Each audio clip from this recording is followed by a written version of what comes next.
Olá, seja muito bem-vindo a mais uma aula sobre valvopatias.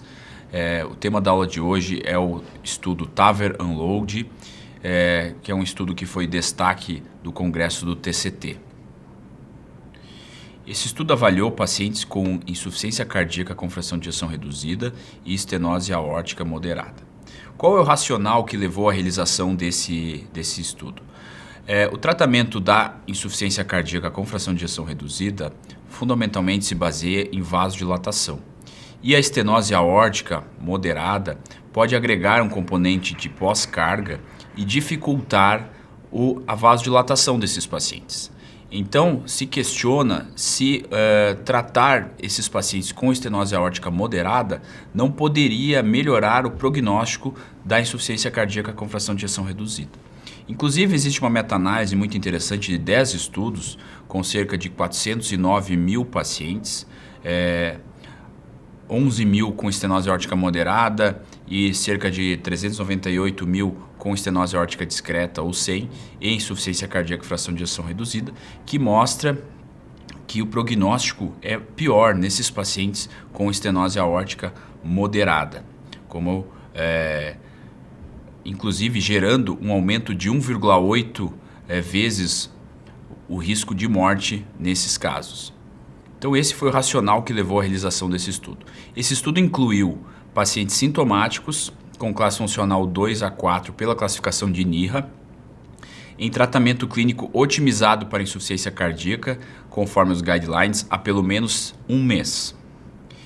Incluiu pacientes com fração de ejeção reduzida, menor do que 50%, e, além disso, com estenose aórtica moderada pelo ecocardiograma, com uma área valvar acima de 1 centímetro quadrado, em um ecocardiograma transtorácico em repouso. Nos pacientes com a área menor ou igual a 1, eles foram avaliados com um ecocardiograma com estresse com dobutamina, que foi realizado conforme o protocolo e mostrou que, na verdade, era uma estenose aórtica moderada. Então, os pacientes que tinham, na verdade, uma área menor que 1, foram avaliados com um eco com estresse, com dobutamina, e quando o resultado mostrou que era, na verdade, uma estenose aórtica moderada, eles também foram incluídos. E os pacientes deveriam ter uma anatomia favorável para a realização de TAV transfemoral com a prótese SAPIEN 3 da Edwards, que foi, claro, avaliada por uma tomografia computadorizada. E também foi realizada uma intervenção no grupo clínico apenas se a estenose aórtica progredisse para importante. Então, os pacientes, esses foram os critérios de inclusão do estudo. Qual foi o desenho? Foi um estudo randomizado, controlado, internacional, de superioridade, que incluiu esses pacientes sintomáticos, com fração de ejeção entre 20% e 50%, insuficiência cardíaca com o tratamento medicamentoso otimizado e estenose aórtica moderada por aqueles critérios que eu citei. Esses pacientes foram randomizados em 2 grupos. Um grupo realizou o TAV com a prótese SAPIEN 3, 89 pacientes. E o outro grupo, 89 pacientes, foram randomizados para o tratamento clínico, com segmento da estenose aórtica moderada e intervenção em caso de progressão, como eu citei.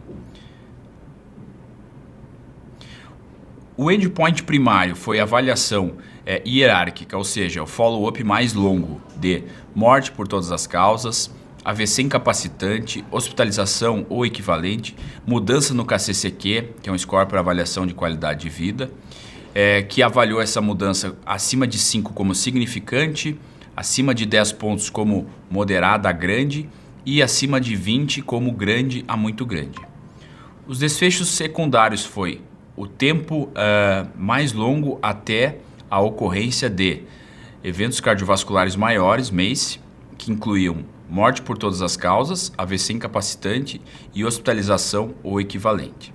O follow-up, o segmento, foi mensal, depois em 6 meses, 1 ano, 2 anos e, a partir de então, anualmente até 31 de dezembro de 2023. Com relação às características basais dos pacientes, destaque para uma população com uma idade média de 77,4 anos, com STS médio de 4,4, 92,2% dos pacientes tinham uma classe funcional 3, 3,4% tinham a classe funcional 4. Isso é importante a gente destacar. Ou seja, mais da metade deles tinha classe funcional 3 ou 4. 76,4% dos pacientes tinha doença arterial coronariana. E também 50%, um pouquinho mais de 50% dos pacientes tinha fibrilação atrial. E apenas 26,9% tinha critério de fragilidade. Com relação às características ecocardiográficas, a fração de ejeção média era 39%.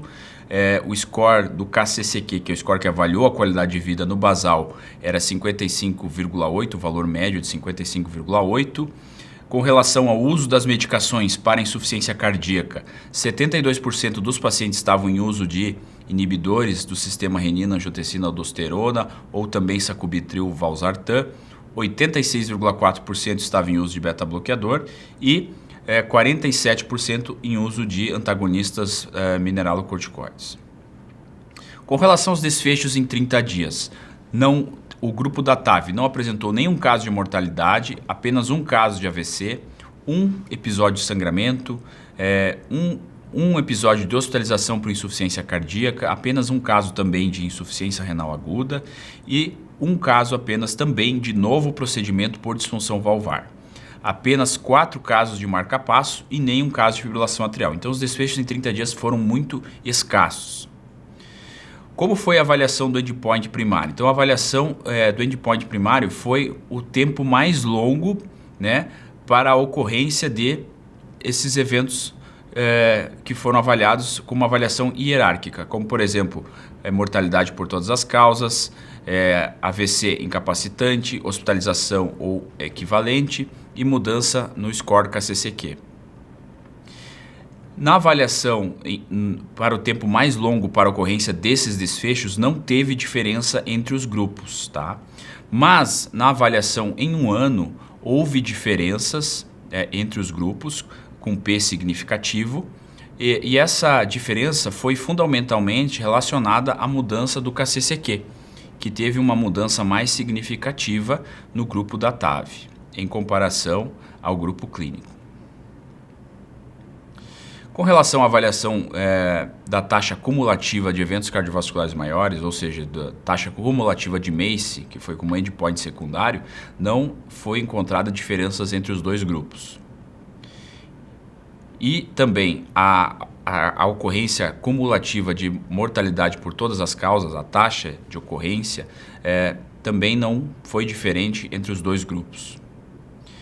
Mas com relação à qualidade de vida, avaliada pelo KCCQ, encontrou-se diferença entre os grupos com melhor qualidade de vida no grupo da TAV.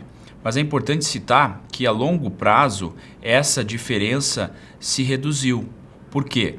Porque muitos pacientes do grupo clínico acabaram evoluindo para estenose aórtica importante e 43% desses pacientes progrediram para estenose aórtica importante e acabaram sendo submetidos à TAV em uma mediana de 12 meses. Então, isso explica essa redução da diferença na mudança da qualidade de vida a longo prazo, devido a essa progressão dos pacientes que acabaram realizando o TAV. Então, a conclusão desse trabalho é: a TAV ela não afetou o desfecho composto primário nos pacientes com insuficiência cardíaca com fração de ejeção reduzida, que estavam em tratamento medicamentoso otimizado, em comparação com o grupo clínico, ou seja, não mudou mortalidade, não mudou os desfechos compostos primários, que é o principal, né? Mas a TAV preventiva para estenose aórtica moderada, ela se mostrou segura e melhorou a qualidade de vida nos pacientes. Então, é mais uma evidência que a gente tem com relação a esse assunto específico. Pacientes com insuficiência cardíaca com fração de ejeção reduzida, que muitas vezes têm dificuldade de tratar a insuficiência cardíaca pelo componente pós-carga agregado pela estenose aórtica moderada. Então, muito obrigado. Para mais informações, por favor, acesse o nosso Instagram, @3i_core, ou o nosso site.